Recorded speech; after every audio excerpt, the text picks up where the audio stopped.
हम बात करेंगे how to score good marks in essay. Okay, सो पहले तो मैं बता दूं कि मैं आपकी क्या हेल्प कर सकता हूं इसमें। मैंने 3 बार मेंस लिखा यूपीएससी का, और क्योंकि मैं बहुत ही एवरेज स्टूडेंट हूं और मुझे इंग्लिश, मेरा वैसा बैकग्राउंड भी नहीं था, मतलब कि बहुत ज़्यादा मैं बहुत बड़े स्कूल से, और मैं इंग्लिश लैंग्वेज पे ऐसा कमांड भी नहीं था इतना बढ़िया। लेकिन मेरी कमांड साइंस बैकग्राउंड से थे तो शुरू से, तो मैथ्स वैथ्स में रहा, लेकिन कभी इंग्लिश में नहीं रहा। ऐसे और मैंने 3 बार मेंस लिखा है। तो पहले साल मेरे 108 मार्क्स थे, फिर 120 हुए, और इस साल 130 है, जो कि इस साल के हिसाब से अबव एवरेज मार्क्स है। हम आपको ये बता सकते हैं कि कैसे आपको मार्क्स आ सकता है, how can you score marks despite being an average student in essay. क्योंकि normally people are having difficulty in scoring marks in essay, मुझे भी होती थी फ्रेशर 180। सो मैंने चीज़ें चेंज की। So things which worked out for me, I'll tell you, I'll share my strategy. It may not work out for you, but हाँ, for an average student I would say, जो कि 90% student है, 90-95% है, उनके लिए बहुत helpful है। And others तो जो है वो उनके लिए सही है जिनका बैकग्राउंड ऐसा, जो या फिर जो फिलोसफी बैकग्राउंड से है या लिटरेचर बैकग्राउंड से, उनको तो पहले से ही ऐसे में कमांड होती है। लेकिन जो हम साइंस बैकग्राउंड से है, जिन्होंने 10th के बाद ही से मैथ साइंस पढ़ी है, ये कॉमर्स बैकग्राउंड से है, या जिनको कोई भी दे, तो उसको इस वीडियो से हेल्प होगी। ओके, सो पहले तो जो सबसे इम्पोर्टेंट चीज़ है जो बताना चाहिए वो है इम्पोर्टेंस ऑफ ऐसे। सबसे इम्पोर्टेंट ऐसे का ये है कि ऐसे के मार्क्स बहुत ज़्यादा वेरी करते हैं। ठीक है, इस साल आप देखो तो 95, 85, 99 अच्छी रैंक, मैंने अंडर 10 रैंक भी एक रैंक देखी थी, एग्जैक्टली रैंक नहीं पता मुझे, जिसमें स्टूडेंट को 99 मार्क्स है और वो अंडर 10th रैंक है। और आने को मैंने देखा है 141, 145 भी आया है। और बहुत ज़्यादा वेरी करता है मार्क्स, तो बहुत इंपॉर्टेंट हो जाता है ये पेपर ऐसे का। पहली बात तो ये हुई। दूसरी इसमें जो इम्पोर्टेंस है, फर्स्ट वेरिएशन इन मार्क्स।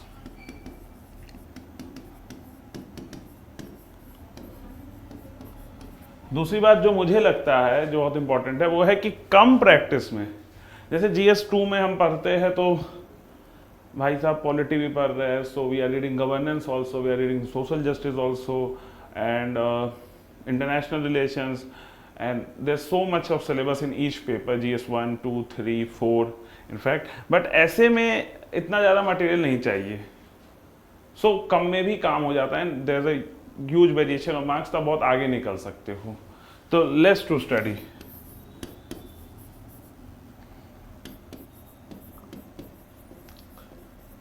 तीसरी चीज़ जो मुझे लगती है कि ऐसे में बहुत ज़्यादा इम्पोर्टेंट है, वो ये है कि आप नॉर्मली इससे जितने भी स्टूडेंट हैं ना, इससे थोड़ा डरते हैं इस पेपर से।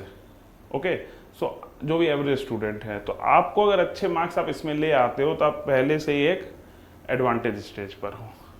ठीक है, तो इसलिए ये इतना इम्पोर्टेंट है, तो इसको ना हल्के में नहीं लेना है।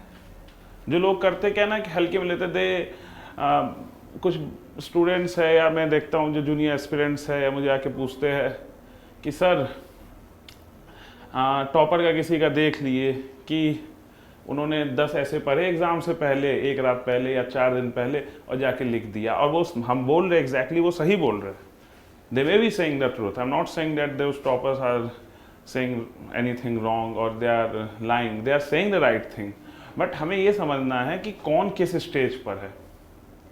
जो नॉर्मली उस टाइप के स्टूडेंट्स हैं, उनका जो बैकग्राउंड है वो अच्छा होगा, या फिर हो सकता है वो पहले कभी ऐसे लिखे हो, या हो सकता है उनका इंटरेस्ट हो लिटरेचर की तरफ। ठीक है, आपको दूसरों से कंपेयर नहीं करना है। जो एवरेज स्टूडेंट है उनको मेहनत करनी पड़ेगी ऐसे में। ये नहीं कि वो हमें लिखना पड़ेगा ऐसे का पेपर, ये नहीं 5 ऐसे पढ़े 10 ऐसे पढ़े जाके लिखा, एग्जाम में ब्लंडर हो जाएगा। देखिए बड़ी मुश्किल से चांस मिलता है लोगों को प्रीलिम्स देने का, मेंस देने का, सॉरी, प्रीलिम्स क्लियर करना अपने आप में बहुत डाइसी चीज़ है। Okay, It's a very dicey thing. And if you are clearing prelims and you are coming to give the mains examination, so इस अपॉर्चुनिटी को वेस्ट मत करना आप लोग। और जैसे लोग हमसे आके पूछते हैं, क्योंकि I am from maths optional, so लोग हमसे आके पूछते हैं कि आप सी सेट कैसे क्लियर कर लेते हो। तो सच बताऊं तो मैं आज तक सी सेट के लिए कभी कुछ पढ़ा नहीं हमने। हम हमेशा जाते थे और कभी भी मुझे सी सेट में 110, 120, 100 प्लस ही जाते थे, 110 प्लस हमेशा रहे हैं सी सेट में।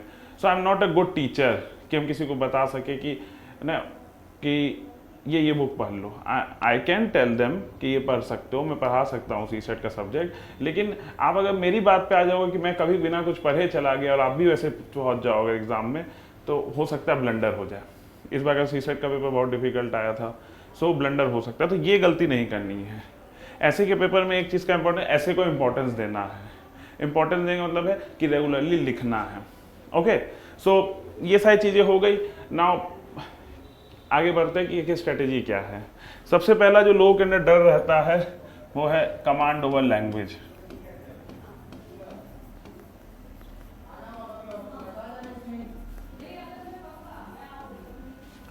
पर्सनली हमें लगता था पहले कि लैंग्वेज का इतना ज़्यादा कोई इंपॉर्टेंस होता नहीं है इस एग्ज़ाम में, लेकिन हाँ, पर लैंग्वेज का होता है इंपॉर्टेंस।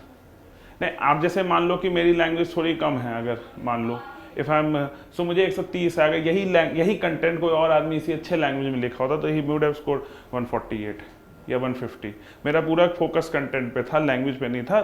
चेंज किया मैंने लैंग्वेज भी, तो उससे मार्क्स बढ़ते हैं। यहाँ लड़ाई एक एक मार्क्स की है। यू कैन आप लिस्ट से बाहर हो सकते हो 2 मार्क्स से, 3 मार्क्स से, ठीक है। तो एक एक मार्क्स की लड़ाई है।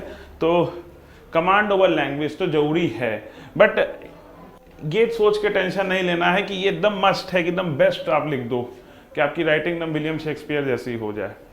Okay, so command over language ये सिंपल वर्ड्स होने चाहिए, सिंपल वर्ड्स, सिंपल सेंटेंसेस।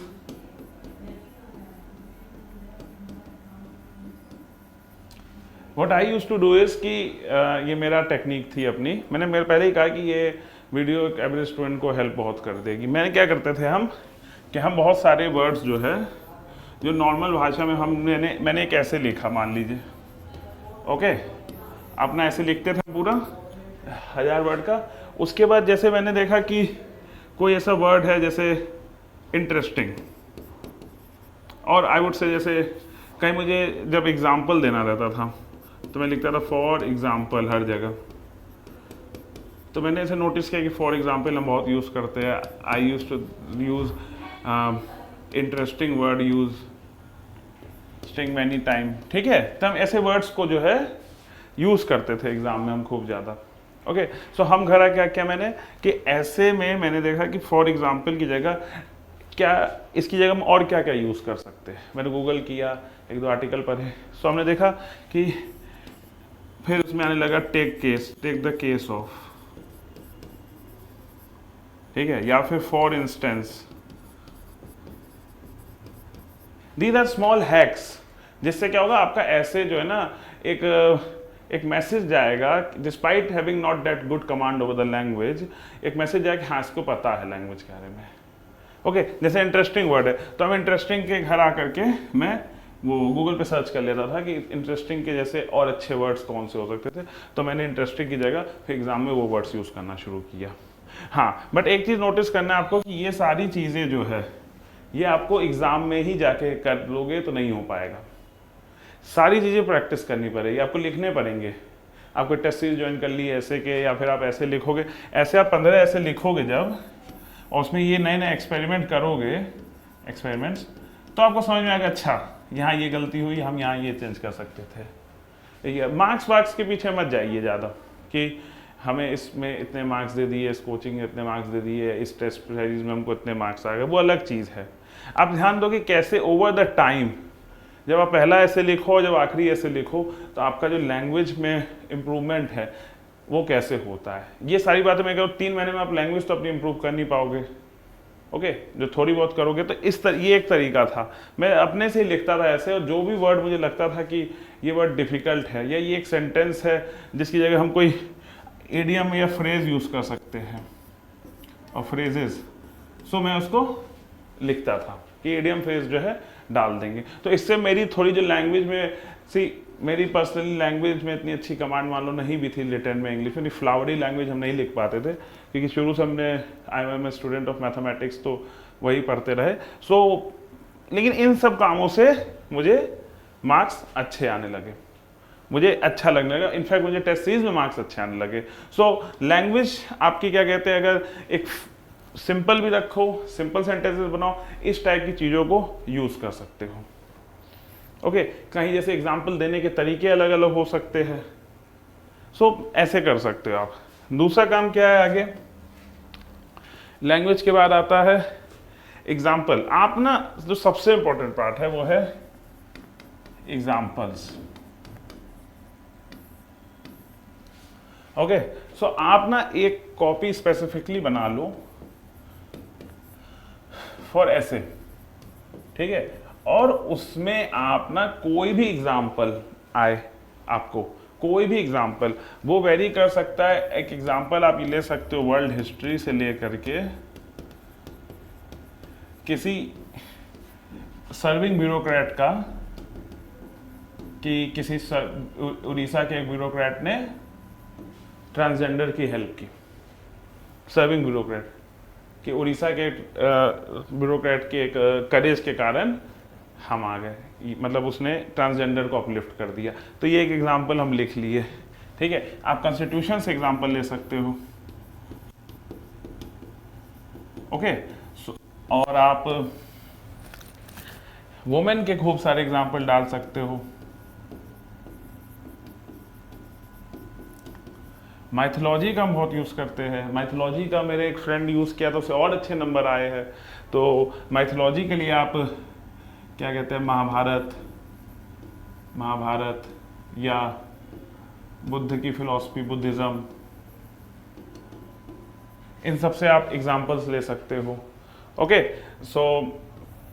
ऐसे आपके जो पॉलिटिकल एग्जांपल्स होते हैं, जो कि अच्छे खराब दोनों एग्जांपल्स, जैसे देश में इमरजेंसी लग गई, ठीक है, इसके क्या नुकसान हुए, उस ऐसी कहानियाँ, stories which you can write it. या कुछ अभी करंट में चल रहा हो, ठीक है, कोविड से रिलेटेड इशू है, कोई भी ऐसी स्टोरी दिख गई कि कोविड के एक समय एक लड़की साइकिल चला के आ गई, या फिर खराब स्टोरीज भी, वो भी हेल्प कर सकती है। कोई ब्रूटल क्राइम हो गया तो उसको लिख लिए। अभी से आप लिखना शुरू करोगे धीरे धीरे, फिर जैसे आपने कोई ऐसे की प्रैक्टिस की, ऐसे आप गए टेस्ट लिखने, ओके, तो जो मॉड्यूल मिलता है, मॉड्यूल या सैंपल ऐसे या प्रीवियस ईयर टॉपर ऐसे, प्रीवियस ईयर टॉपर्स ऐसे, इन सबको आप जब पढ़ने बैठोगे, मॉड्यूल से, सैंपल ऐसे से, प्रीवियस ईयर से, या फिर जीएस की जब आपने स्टडी की, या एथिक्स का पेपर आप जब बनाने लगे, तो आपको जो जो एग्जाम्पल नजर आए कि भाई मॉड्यूल में एक अच्छा एग्जाम्पल मिल गया, ठीक है। कैसे एक बार मुझे मिल गया था एग्जाम्पल, ये रोज़ा पार्क, जहाँ तक हमें याद है नाम, ब्लैक एक्टिविस्ट थी, civil right activist, black civil right activist, okay. Activist का हमने एग्जाम्पल लिख दिया। तो कहीं आता था, तो कहीं जैसे डिटर्मिनेशन की बात हुई, कहीं जैसे करेज की बात हुई, कहीं जैसे स्टैंडिंग अगेंस्ट द रॉन्ग और इनजस्टिस की बात आई, तो मैंने रोज़ा पार्क का एग्जाम्पल डाल दिया, ओके।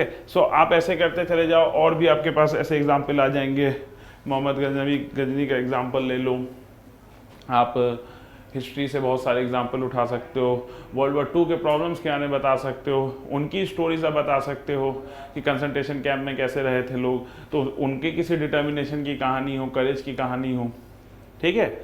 आप, या फिर कभी क्वेश्चन आ जाए आपके उसके ऊपर, परसिवरेंस के ऊपर आ जाए, अगर हार्डवर्क के ऊपर आ जाए, तो आप महाभारत से कर्ण का एग्जाम्पल डाल सकते हो कि हार्डवर्क करने से लोग कहाँ से कहाँ जा सकते हैं, ठीक है। तो इस टाइप के एग्जाम्पल्स जो है आप खूब सारे जमा करते जाओ, एक कॉपी लो और सोचो मत, आप बस लिखते चले जाओ एग्जाम्पल्स, ठीक है। जैसे एक बार ऐसे आ गया था, साइंस के, टेक्नोलॉजी के एग्जाम्पल डाल दो, कहीं का एग्जाम्पल कहीं चला जाए।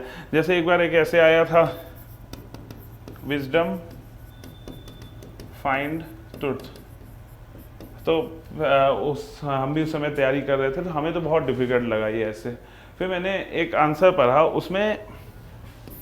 उसमें विजडम को एक एग्जांपल उसमें डाला था उसने साइंस का, कि उसने बताया कि अर्लियर हमें पता नहीं था कि जो सेक्स ऑफ अ चाइल्ड होता है वो किस पे डिपेंड करता है, मदर के क्रोमोसोम पे या फादर के क्रोमोसोम पे। सो हम लोग अगर गर्ल चाइल्ड पैदा हो जाती थी तो we were harassing the mother, but later we came to know that कि जो XX और XY होता है कि ये फादर के कारण होता है, फादर के क्रोमोसोम के कारण होता है। ओके, सो ये जब विजडम हमें आई तो इससे हमें सच्चाई का पता चला, उसने इसको ऐसे रिलेट किया था। ओके, समटाइम्स इनफैक्ट कहीं कहीं हम ऐसे में हम वो जैसे उसमें एक साइकिल बनाते हैं, वर्चुअस साइकिल। सो आप ये बना सकते हो। कहीं कहीं लोगों ने UN के कोटेशंस डाले हैं, UN चार्टर के।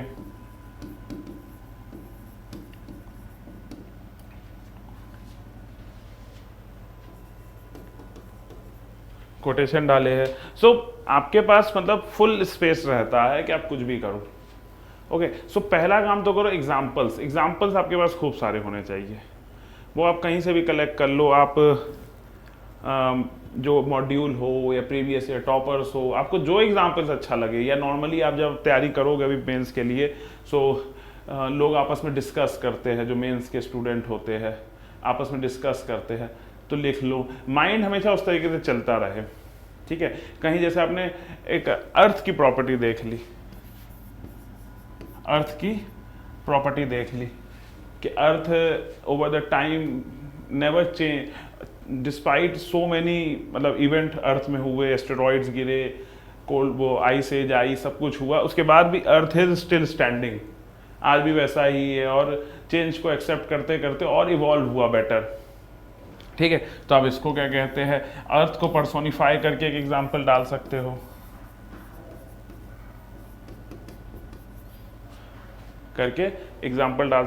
सो ओवरऑल ये है कि एग्जांपल्स आपके पास खूब सारे होने चाहिए, और ये एक आप अलग से कॉपी बना लो, ठीक है, और उसको डालते जाओ। एक एग्जांपल्स होने चाहिए, और दूसरा होता है कोटेशंस, स्टोरीज, एग्जांपल्स, या फिर कोई ऐसी कोई पोएम मिल गई छोटी सी कि 2 बात की छोटी मिल, जैसे एक बहुत अच्छा कोटेशन हमें मिला था कि perhaps the times definition of carbon is gold, ऐसे ही कुछ है, कार्बन इज डायमंड ऐसे करके है कुछ, खलील गिब्रन का। तो आप ऐसे आप बस वो सारे कोटेशंस एक जगह जमा कर लो आप, ठीक है। और जमा करने के बाद जब आप टेस्ट देने जाओ तो उनको उसमें यूज करो। ओके, सो हम हमेशा ये कहते हैं कि जैसे आप जब शुरू में ऐसे लिखो, जैसे if you are really at new stage, मतलब आपने अभी कुछ नहीं किया है, बिगिनर हो आप इस फील्ड में, तब तो आप मेरा यही कहना रहेगा कि आप अपना जाइए स्ट्रक्चरिंग कीजिए बैठ के ऐसे की, और बिना टाइम लिमिट देखे लिखिए ऐसे। शुरू से जाके सीधे टेस्ट देने लगोगे तो आपको दिक्कत होगी, जो दे चुके वो लिख ले। स्ट्रक्चरिंग जब आप ऐसे की करो तो उसमें ना आप सोचो, जब थॉट प्रोसेस चलो तो उसको रोको मत, थॉट प्रोसेस को, भले शुरू में सिर्फ स्ट्रक्चरिंग करो 40 मिनट, 40 मिनट्स, 45 मिनट्स, लिखो मत ऐसे। आज सिर्फ स्ट्रक्चरिंग करेंगे 2 घंटा, कल लिखेंगे ऐसे, ठीक है, क्योंकि ऐसे में एग्जाम में टाइम तो रहता है, ठीक है। तो स्ट्रक्चरिंग किए, तो स्ट्रक्चरिंग के समय क्या किए, बाकी चलिए फ्लो तो मैं आगे बात करूंगा कि कैसे टॉपिक को तोड़ा जाता है, कैसे फ्लो करना है, लेकिन स्ट्रक्चरिंग के लिए आए तो आपने क्या है, खूब सारे उस एग्जाम्पल लिख लिए। जैसे कोई भी टॉपिक आया आप उसमें खूब सारे examples, from social life, from political life, current affairs में कोई इशू चल रहा है। जैसे एक क्वेश्चन आया था शायद 2021 का था, हाँ ऐसे कुछ था कि there are better practices to best practices, better practices to best practices then best practices, ऐसे करके था कुछ। हाँ, मेरा मेन सार यही था उसका, बाकी अब एग्जैक्ट हमें वो याद नहीं है।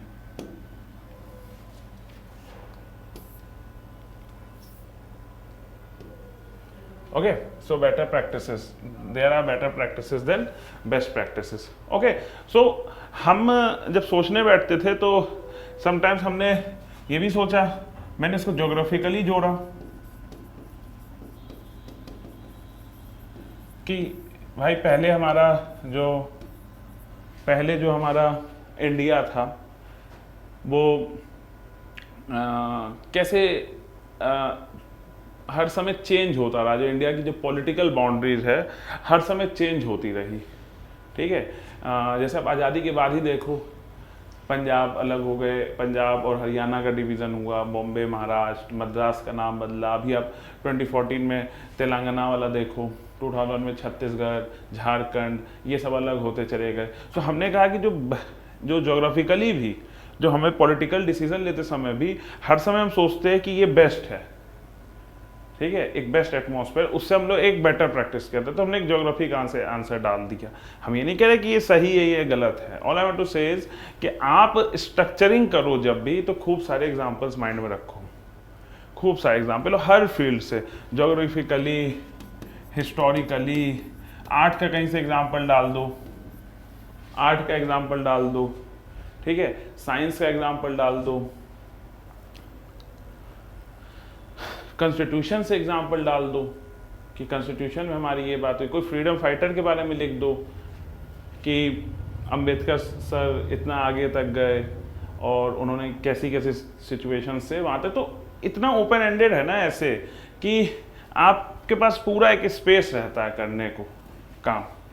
तो एग्जाम्पल्स जमा करो, एग्जाम्पल्स जमा करने के लिए मॉड्यूल उठाओ, प्रीवियस ईयर टॉपर्स के ऐसे पढ़िए आप लोग, और उसके बाद आप लोग वहाँ भी देखिए। आगे हम लोग चलते हैं स्ट्रक्चरिंग। तो सबसे इम्पॉर्टेंट चीज़ होता है एसेस लिखने से पहले, जो नॉर्मली सब कहते हैं भी और सही बात भी है, स्ट्रक्चर करना ऐसे को, ठीक है। सो ऐसे को स्ट्रक्चर कैसे किया जाए? ऐसे को स्ट्रक्चर पहले तो एग्ज़ाम से पहले आपको सारी चीज़ें प्रैक्टिस करनी है। हाँ, जो हमने कहा आपको सिंपल ऐसे, आगे आप जैसे तरीके सीखोगे पोएम लिखने के, ऐसे में एनेक्डोट डालने का, ये जितने एक्सपेरिमेंट आपको करने हैं, ओके। वो कहते हैं ना कि the more you sweat and the practice the less you bleed in the fight, the real fight. तो आपको जो भी एक्सपेरिमेंट करने हैं ऐसे के साथ, कि हम ये लिख देंगे, कहीं ये लिख देंगे। एक मैंने ऐसे देखा था, बहुत अच्छा ऐसे था, मतलब मॉड्यूल में किसी के देखा था, उसमें क्या था कि हेडलाइंस लिखी हुई थी, हेडलाइंस लिखी थी सीधे सीधे ऐसे कि बॉम्ब ब्लास्ट इन कराची, ठीक है, 1 नंबर 2। उसके बाद में लिखा था कि हेट स्पीच इन पेशावर, ऐसे करके और भी चीज़ें थी, ठीक है, कि क्राइम अगेंस्ट माइनॉरिटी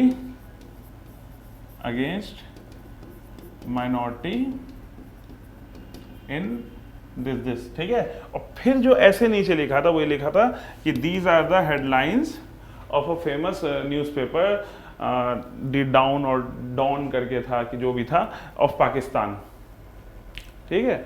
और उसके बाद उन्होंने कहा कि अगर टॉलरेंस नहीं है लोगों के अंदर, और अगर सेकुलरिज्म की बातें नहीं आ रही है, तो सोसाइटी कैसी हो जाती है। तो ये क्या हुआ, अटेंशन खींच लिया एक बार के लिए एग्जामिनर का। तो इंट्रोडक्शन और कंक्लूजन दोनों बहुत इंपॉर्टेंट है, वो हम लोग बाद में धीरे धीरे उसको समझेंगे इंट्रोडक्शन का। तो इसने क्या किया, ये bomb blast, Peshawar, crime against minority, ये सब लिखे। उसके बाद उसने एक तो कहा कि भाई ये न्यूज़पेपर की कटिंग्स है, न्यूज़पेपर की हेडलाइंस है। और जब ये न्यूज़पेपर की हेडलाइंस के बारे में बातें हुई तो एक इंटरेस्ट आ गया, और वहाँ से उसने पूरे ऐसे को अपना कनेक्ट कर दिया। सो इस टाइप के जो एक्सपेरिमेंट्स है, आपके माइंड में थॉट आए, और बिल्कुल आए, अच्छी बात है।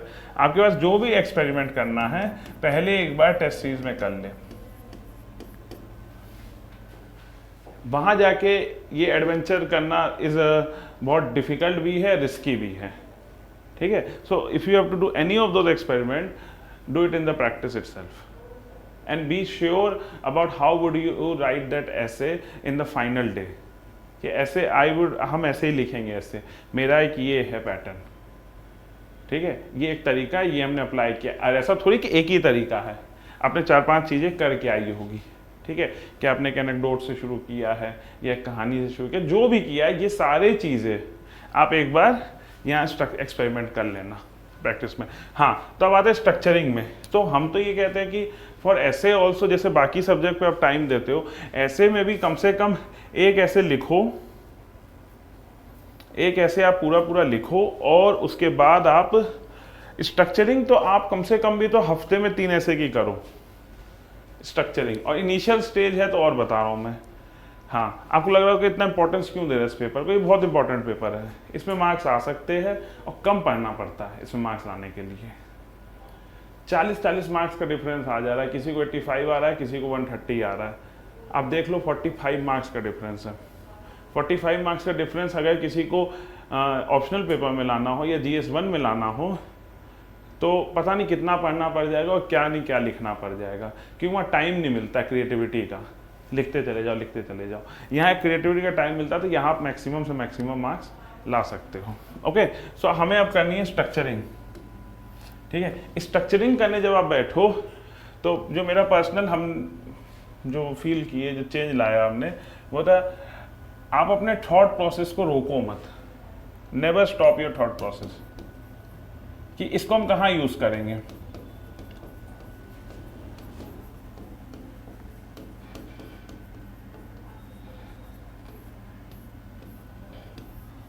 ठीक है, जैसे आपको कोई भी टॉपिक दिया हुआ हो एग्जाम में, जैसे कोई भी टॉपिक है, जैसे मान लीजिए मैं एक टॉपिक उठा ही लेता हूं.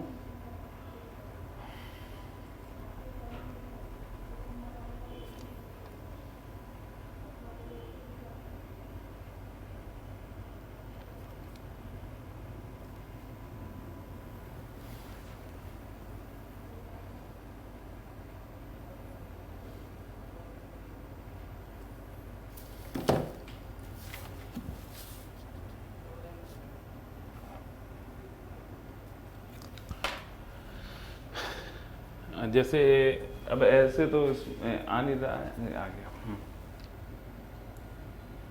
जैसे ऐसे है कि your perception of me is a reflection of you and my reaction to you is an awareness of me.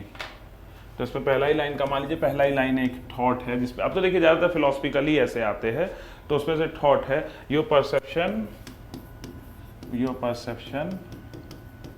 Perception of me is reflection of you. Of me is reflection of you. ठीक है,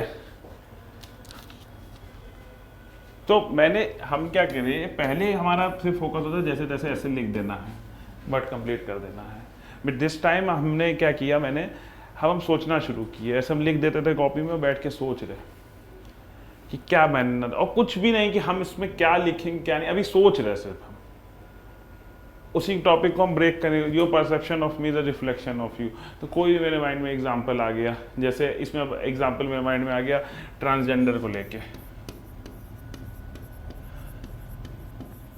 कि हम transgender के बारे में क्या perception लेते हैं, ये उसके बारे में, उसकी नहीं, हमारे अंदर की क्वालिटीज़ और हमारी अपब्रिंगिंग को दिखाता है. या फिर हम किसी वोमेन को ले करके या कोई भी वल्नरेबल सेक्शन के